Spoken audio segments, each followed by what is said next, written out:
इस वक्त रेणुका ठाकुर के परिवार वाले हमारे साथ जुड़ चुके हैं शिमला से। मैं आपसे जानना चाहूंगी कि विनिंग टीम का हिस्सा रेणुका रही हैं, किस तरह से आप भारत की इस जीत को सेलिब्रेट कर रही हैं? बहुत सेलिब्रेट कर रहे हैं, बहुत खुशी है। अभी हमारे पूरे गांव की पार्टी हो रही, इसमें बहुत खुशी है कि इंडिया टीम जीत गई, वर्ल्ड कप ले आ दिया। अच्छा मैडम, ये जानना चाहेंगे कि आपकी बेटी ने इतना बड़ा कारनामा कर दिखाया, वर्ल्ड कप जीतना अपने आप में बहुत बड़ा ऐतिहासिक लम्हा था। जब आप मैच देख रहे थे तो आप क्या सोच रहे थे, मन में क्या बात चल रही थी आपकी? मन में यही बात चल रही थी, दुआ कर रहे थे भगवान से, सब देवी देवताओं से, इष्टों से, सबसे दुआ कर रहे थे कि इंडिया जीतनी चाहिए, बस नाम रोशन इंडिया का होना चाहिए। और लग रहा है कि आपके देवी देवताओं ने आपकी दुआ कबूल कर ली, इंडियन विमेन्स टीम जीत गई। रेणुका के अगर हम सफर की बात करें तो क्रिकेट की शुरुआत कैसे हुई, कैसे रेणुका को ये लगा कि उन्हें क्रिकेट खेलना है? बस उसको बचपन से ही शौक था। छोटा सा ग्राउंड था, एक हमारा छोटा सा ग्राउंड है, उससे निकली है। उसमें कपड़े का बॉल बनाती थी, लकड़ का बैट था, छोटे छोटे लड़कों के साथ, बच्चों के साथ क्रिकेट खेलती थी। बॉल मतलब ऐसे एक चाचू है उनके, मतलब ताऊ लगते हैं उनके, उन्होंने देखा एक बार छोटे से ग्राउंड में दे रही थी बॉलिंग एक लड़के को।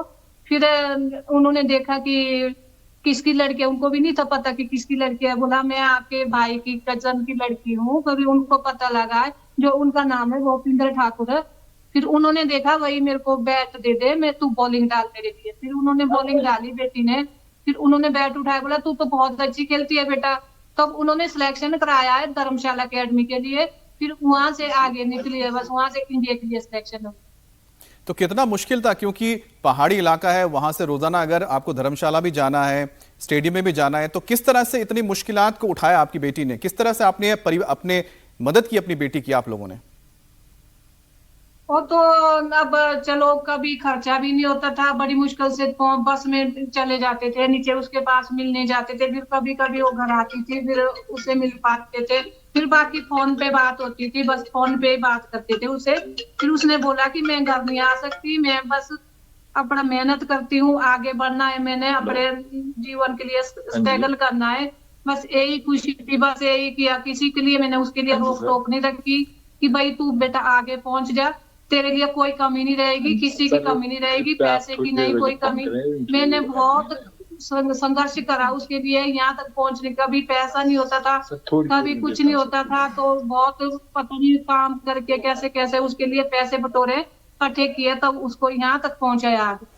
और आपका यही संघर्ष देखिए कितना निखर कर आया है। रेणुका ने उस टीम का वो हिस्सा रही है जिसने वर्ल्ड कप चैंपियन बना है। मैं आपसे ये भी समझना चाहूंगी कि आसपास तो लोग तरह तरह की बातें करते हैं, जब आपकी बेटी ने आपको ये बोला कि वो क्रिकेट खेलना चाहती है तो क्या विरोध का सामना नहीं करना पड़ा? उन हालातों में आपने कैसे अपनी बेटी को मजबूती दी, हौसला दिया?